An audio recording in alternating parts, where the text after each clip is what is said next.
कोई नहीं चाहता कि आप आगे बढ़ें। तो हम कितना भी कमा लें, जितना हम कमाना शुरू कर रहे हैं ना, उससे ज़्यादा महँगाई बढ़ रही है। ऐसे बाँधते हैं ये लोग इसको। Hello friend, good morning, Ram Ram. स्वागत है आप लोगों का एक और नए वीडियो में। आशा करती हूँ आप सब लोग बहुत ही अच्छे होंगे, स्वस्थ। तो फ्रेंड, पूरा 1 महीना हो गया, 1 महीने से ज़्यादा ही हो गया है। 30-31 को सिलाई की थी, जो दिसंबर था, तब से मैंने अभी तक सिलाई नहीं की है। और फाइनली आज मैंने अपनी मशीन निकाल ली है, साफ़ कर ली है, खोल ली है। पूरे 1 महीने के बाद अपनी मशीन को मैंने साफ़ किया है, देखा है और आज चलाना है। तबीयत ठीक नहीं थी, इसलिए इस काम को नहीं कर पाई मैं। और आपको पता है कि ये सब कामों के लिए पहले खुद का ठीक होना भी बेटर है, ज़रूरी है। तो काम जो है, ये काम आया है। एक बहुत इम्पोर्टेंट, बहुत ख़ास है, तो छोटी-सी चीज़ पर बहुत अच्छी चीज़ है। मैं इमेज लगा दूँगी मैं क्या बना रही हूँ, और इसकी कटिंग मैंने रात को ही कर ली थी। तो ये मेरे अपने कस्टमर का है, जो मेरे परमानेंट कस्टमर है, ये काम उन्हीं का है। तो आज कर रही हूँ मैं ये काम, और आज है 31 जनवरी। तो पूरे 1 महीना हो गया है तब से मैंने सिलाई नहीं की है। और फ्रेंड, इसी काम से जो मैंने पैसे कमाने सीखे थे, चीज़ें, अपनी ज़रूरतें पूरी करना सीखा था, और इसी काम को सोचो मैंने 1 महीने से नहीं किया है, कितना अजीब लगता है ना? तो फाइनली आज मैं अपनी सिलाई करूँगी। चीज़ मुझे छोटी-सी ही बनानी है, पर बहुत ही अच्छी चीज़ बनानी है। तो इसकी कटिंग मैंने रात को कर दी थी, धागा भी लगा दिया था, सब कुछ कर लिया था। फिर राजवीर का हो रहा था पेट दर्द, तो फिर मैंने सिलाई नहीं की, वरना ये काम मुझे रात को ही कर लेना था। और अब कर रही हूँ मैं, अभी बच्चे हैं नहीं घर पे, तो अभी कर रही हूँ सिलाई। और ये जो मेरा डिब्बा है, ये मैंने जब हैंड मशीन खरीदी थी ये वाली, तब उसी के साथ आया था ये। इसमें सारी चीज़ें, नीडल वगैरह होती हैं। तो जब मैंने ये मशीन खरीदी थी, इसमें काफ़ी सारा सामान आया था, इंची टेप वगैरह बहुत सारी चीज़ें आई थी। तो ये डिब्बा अभी मैंने निकाला है, मिल गया है। इसमें रखी रहती हैं ज़रूरत की छोटी-छोटी चीज़ें, पिन वगैरह, नीडल वगैरह, और कुछ स्टोन, ये सब चीज़ें होती हैं, तो ये मैं पास में ही रखती हूँ।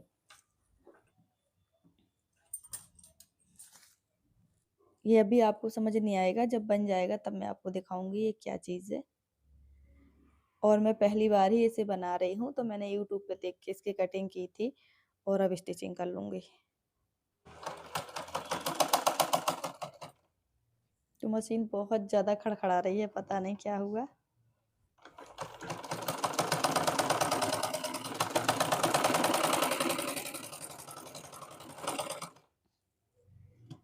बस इसके 2 पार्ट ही हैं, और ये डबल मैं सिलाई कर रही हूँ मैं, 2 पार्ट ही सिलने हैं। फ्रेंड, पूरे 1 महीने के बाद सिलाई कर रही हूँ ना, बड़ा अजीब-सा लग रहा है, मतलब कि क्या है, पहले पूरे दिन सिलाई करती थी, इतना बिज़ी रहती थी मैं पहले काम में, और रात तक करती थी। आप मेरी कई वीडियो देख लेना, जो रात में सिलाई करने की है, 2-2 3-3 बजे तक सिलाई करती थी। तो मेरी इसी मशीन ने मुझे बहुत कुछ दिया है, बहुत कुछ। सबसे पहले तो इस मशीन को यूज़ करके मैं टेंशन फ्री हो गई थी, क्योंकि मुझे एक काम मिल गया था। और सच बता रही हूँ, ये सिलाई का, कढ़ाई का, बुनाई का मेरी फैमिली में किसी को काम नहीं आता है, लेकिन ज़रूरत देखिए सब करवा लेती है। मशीन थी ये पहले छोटी वाली, अभी मैंने 1 साल पहले ही मैंने इसमें ये लगवाया है सब कुछ। तो ये छोटी मशीन है, जो हर नॉर्मल घरों में होती है। नॉर्मली यही मशीन हर घर में होती है, और पहले तो यही मशीन हर घर में होती थी, हैंड मशीन। 10-20 रुपए से कब मैं 1000 रुपए कमाने लगी, मुझे पता भी नहीं चला इसी मशीन से। तो ज़रूरतें ना, बहुत सारी चीज़ों की वैल्यू, पहचान और सिखाना, अनुभव सब करवा देती हैं। लेकिन 1 महीना हो गया तब से मैंने सिलाई नहीं की है, बड़ा अजीब-सा लग रहा था कि मतलब कब करूँगी मैं काम, कब करूँगी, कब करूँगी? और फाइनली आज मैंने मशीन स्टार्ट कर ली है। आज मेरी ये गर्दन दर्द हो रही है, यकीन नहीं करोगे, कल से दर्द है। मतलब ऐसे, ऐसे, ऐसे नहीं हो पा रही है। तो पता नहीं क्या हो गया, रात को किस तरीके से रखी रही, पता ही नहीं चला। जब सुबह उठी तो गर्दन ही नहीं ठीक से चल रही है।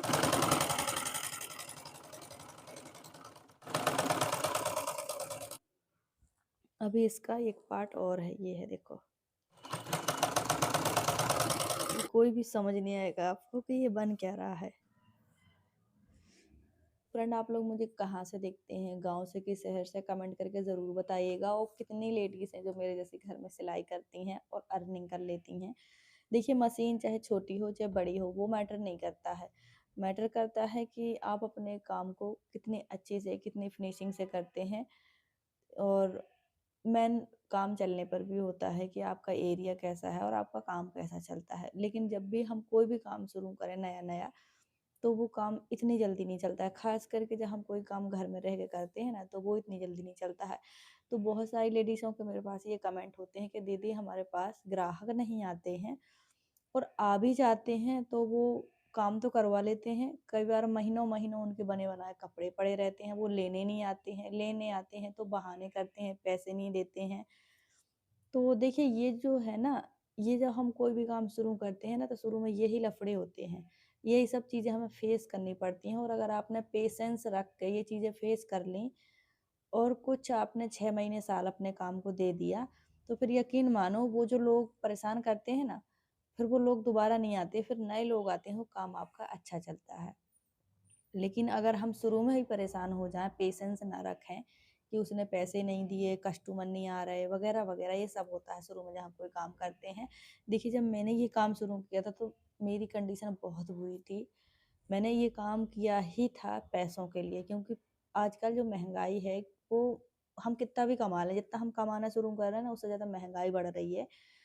तो यही प्रॉब्लम है, मेन चीज़ यही है। देखिए, कमाने का हर किसी का एक ही मतलब होता है कि वो अपने खर्चे पूरे कर पाए। लेकिन खर्चे पूरे अगर हम ₹100 कमाना शुरू करते हैं, तो 150 की ज़रूरत सामने से आ जाती है। हमारे घर में 150 के खर्चे बढ़ जाते हैं। तो इसीलिए कमाना हर किसी को चाहिए। ट्राई तो कम से कम करना ही चाहिए, हैं? बाद में हम कमा पाएँ कि ना कमा पाएँ, सफल हों कि ना हों, वो बात की बात है। लेकिन मेरे हिसाब से हर किसी को कुछ ना कुछ आता ज़रूर है, और उसे करना भी चाहिए। तो मेरे पास तो देखो, ना मुझे कभी सिलाई आती थी, ना कढ़ाई बुनाई आती थी। लेकिन ज़रूरत थी, और ज़रूरत मतलब मैं कहीं बाहर जाके कुछ कर नहीं सकती, तो मैंने ये मशीन, हमारे घर में मायके में भी मेरे मशीन नहीं थी सिलाई की, उसको सीखा भी नहीं था। तो फिर मैंने ये मशीन खरीदी थी ₹3500 की, हैंड मशीन छोटी-सी, और इसी पे मैंने फटे पुराने कपड़े सिले। थोड़ी बहुत सिलाई मुझे पहले आती थी, फिर मैंने बाद में सीख ली और इस काम को शुरू किया था। तो हर किसी के घर में ये मशीन होती ही होती है, आप इसका यूज़ कर सकते हैं, चाहे आप अल्टर का काम करें, मतलब पुराने कपड़े फिटिंग करने का, चाहे नया करें। देखिए, गाँव में काम बहुत ही कम चलता है, मैंने खुद गाँव जाके देखा है। हमारे गाँव में अस्तर वाले ब्लाउज़ का खुद से अस्तर भी लगाना पड़ता है, और उसका रेट जो है वो ₹120 है। तो बहुत, मतलब गाँव में देखिए हर काम की जो वैल्यू है वो बिल्कुल ज़ीरो है। मतलब स्ट्रगल ही है सिर्फ़, और कुछ नहीं है। लेकिन यही काम शहर में बहुत ज़्यादा, मतलब इसको बहुत वैल्यू मिलती है, अच्छा रेट भी मिलता है। लेकिन मेन बात ये है फ्रेंड कि अगर आप शहर में दुकान लेते हो ना, तो 15-16 हज़ार की तो दुकान मिलती है। तो फिर ये वही बात हो गई कि अगर हमें किसी चीज़ का ₹300, किसी भी ड्रेस का हमें ₹300 रेट मिल रहा है ना, तो महीने भर जी-जान लगा के काम करना पड़ता है, तब जाके हम दुकान का रेंट दे पाते हैं। लेकिन यही काम अगर आपका घर में चलता है ना, तो फिर आप चाहे दिन में ₹100 कमाओ या ₹50 कमाओ, वो बहुत प्रॉफ़िट देता है। टेंशन नहीं होती किराया देने की और काम चलने ना चलने की। तो ये जो काम है, ये ऐसा है कि देखो, कई बार इंसान जो कोई करता है उसको परेशान भी कर देता है, लॉस में भी डाल देता है और प्रॉफ़िट में भी। तो मेरे हिसाब से जब हम ये काम घर पे रह के करते हैं ना, तो फ़ायदा ज़्यादा है। लेकिन अगर दुकान लेके बाज़ार में करते हैं, फ़ायदा तब भी है, लेकिन फिर वो एक बिज़नेस टाइप हो जाता है। फिर उसमें हमें अपना 100% देना ही पड़ता है। तो देखिए, अगर आप सिलाई करती हैं, बहुत सारी बहनों के कमेंट हैं कि दीदी हमें सिलाई भी आती है, मशीन भी है, बट कस्टमर नहीं आते। तो देखिए, कस्टमर कोई भी इतनी जल्दी नहीं आता है, कोई भी इतनी जल्दी विश्वास नहीं करता है, अपना काम नहीं देता है कि लो, हर किसी के मन में मतलब यही डर होता है कि ऐसा ना हो कि आप कपड़ा बिगाड़ दें, ये कर दें, वो कर दें, यही सब होता है। तो सबसे पहले हमें कुछ काम तो फ्री में ही करने पड़ जाते हैं, जैसे आस-पास के लोगों के कपड़े फिटिंग करना, अपने परिवार वालों के कपड़े बनाना, सबसे बड़ी बात खुद के कपड़े बनाना और उन्हें बना के पहनना, डिज़ाइन करना, ये चीज़ दिखाना पड़ता है। धीरे-धीरे हमें लोगों का विश्वास कमाना पड़ता है, जोड़ना पड़ता है, तब ग्राहक आते हैं। अगर कोई एक ग्राहक आ गया ना, तो उससे पैसे की उम्मीद ना रख के, उसके खुश होने की उम्मीद रखना कि आपके काम की प्रशंसा करे वो और 4 लोगों से। भले वो एक जोड़ी कपड़ों के पैसे ना दे, समझ लो व्यवहार हो गया हमारा, लेकिन अगर वो खुश हो गया, उन्हें 4 लोगों से और बताया कि आप सिलाई करती हैं, अच्छी सिलाई है, अच्छा रेट है, तो यकीन मानो वही कस्टमर और कई लोगों को बताएगा और कई लोगों में से कुछ लोग आएँगे। तो ये काम जो है वो ऐसे ही चलता है। लेकिन देखिए, जान-पहचान के लोग दूर हमेशा भागते हैं, कोई भी काम हो। वो कोई नहीं चाहता कि आप आगे बढ़ें या आपका काम चले। वही देखो, हर किसी के फैमिली में कितने सारे लोग होते हैं सिलवाने वाले, लेकिन वो आपके पास नहीं आके किसी और के पास जाते हैं, क्योंकि वो नहीं चाहते कि भाई उनके काम से आपका भला हो जाए, आप आगे बढ़ जाएँ। तो ये हर किसी की यही प्रॉब्लम है, हर जगह है। लेकिन शहरों में ऐसा नहीं होता है फ्रेंड, शहरों में ये सब नहीं होता है। और ख़ास करके जब दुकान हो, तो दुकान में ये सब नहीं होता है। दुकान में तो लोग कपड़े लाते हैं, सिलाते हैं, पैसे देते हैं और बस ख़त्म, यहीं पे रिश्ता। लेकिन गाँव में क्या होता है कि अगर किसी का इतना-सा भी ऊपर-नीचे हो गया काम, तो सबसे पहले रिश्तों में ही बुराई हो जाती है। तो इसीलिए जान-पहचान के लोगों से थोड़ा बच के ही रहना होता है, क्योंकि फ़ायदा कम और नुकसान ज़्यादा होते हैं मेरे हिसाब से, सच बता रही हूँ। तो मेरा तो यही मानना है, बहुत सारी बहनें कहती हैं कि दीदी सब कुछ होने के बाद भी काम नहीं चलता है। तो देखो, गाँव में यही होता है, लेकिन जो कोई भी शहर में सिलाई करता है उससे पूछना कि उसे काम इतना सा भी आता है तब भी उसका काम चलता है। तो ये होता है गाँव में और शहर में फ़र्क। मैंने भी गाँव में जाके देखा फ्रेंड, सच बता रही हूँ, मुझे लगता है कि कोई मुश्किल से साल में 2 जोड़ी कपड़े सिलवाता होगा। वो भी 4 टेलरों से पूछ के कितना रेट है, क्या रेट है, जहाँ सस्ते से सस्ता रेट होगा वहाँ जाते हैं। तो गाँव में बहुत मुश्किल है, मैंने खुद फेस किया है, सच बता रही हूँ। और रेट नहीं मिलता है सही, सच मेहनत के बाद भी। तो ऐसा है फ्रेंड, काम को चलाना है तो थोड़ा पेशेंस की ज़रूरत है। आपको 6 महीने अपने काम को पहचान के लिए देने ही पड़ेंगे। काम जितना अच्छा हो सके, जितना बेस्ट हो सके उतना करें। लेकिन रेट बिल्कुल ना गिराएँ, मैं तो इस चीज़ से बिल्कुल भी एग्री नहीं हूँ कि रेट गिरा के काम करें। क्योंकि देखो, जब हम रेट गिरा के काम करते हैं ना, तो कहीं न कहीं लोगों के मन में ये भी हो जाता है कि इतनी सस्ती सिलाई है, अच्छा नहीं बनता होगा, ये भी होता है। तो रेट ना गिराएँ, रेट जो आस-पास है उसी रेट पे काम करें। बस काम ऐसा करें कि सामने वाले को एक रत्ती भी कुछ कहने का, शिकायत का मौका ना मिले, ऐसा मेरा मानना है।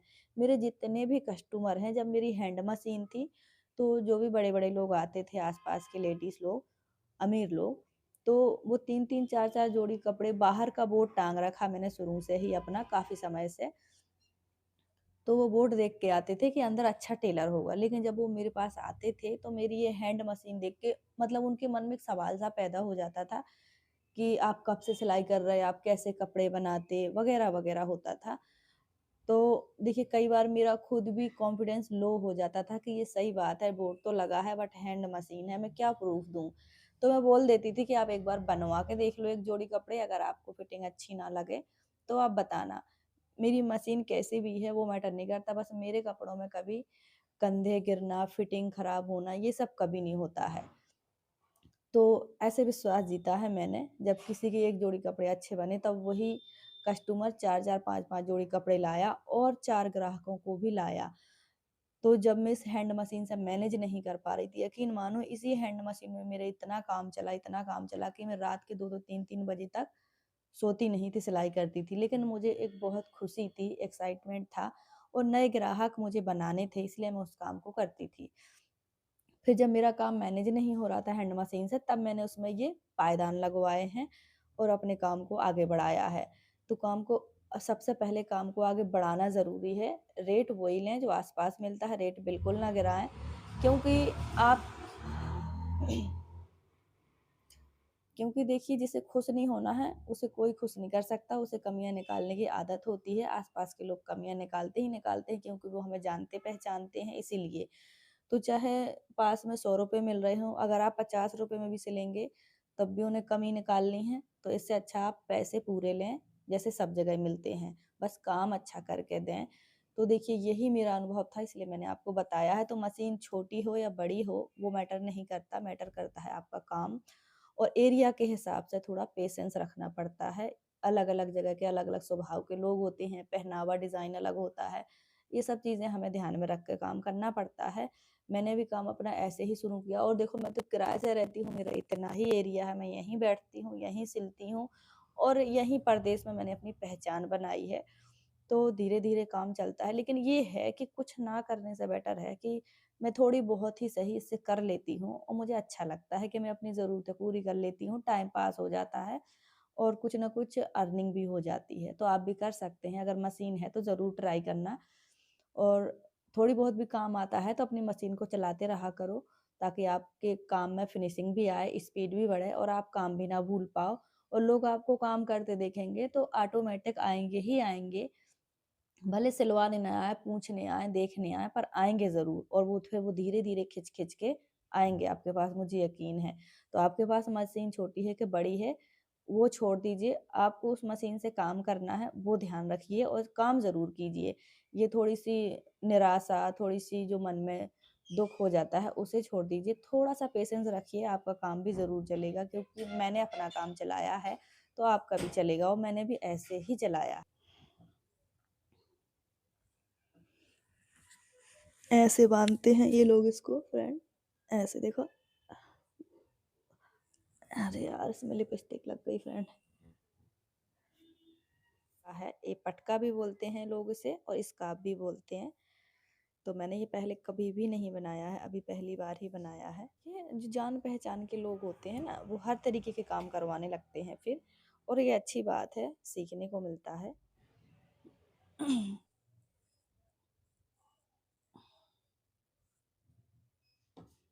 आती हूँ, तो अगर आप लोग नए लोग जुड़े हों, तो प्लीज़ सब्सक्राइब कर लेना, ताकि आपको ऐसे ही वीडियो देखने मिले। अगर कुछ भी अच्छा लगा हो तो लाइक कर देना, और कुछ कहना, जानना, पूछना हो तो कमेंट भी कर देना। सो आज की वीडियो यहीं तक। Thanks for watching. Bye bye, take care.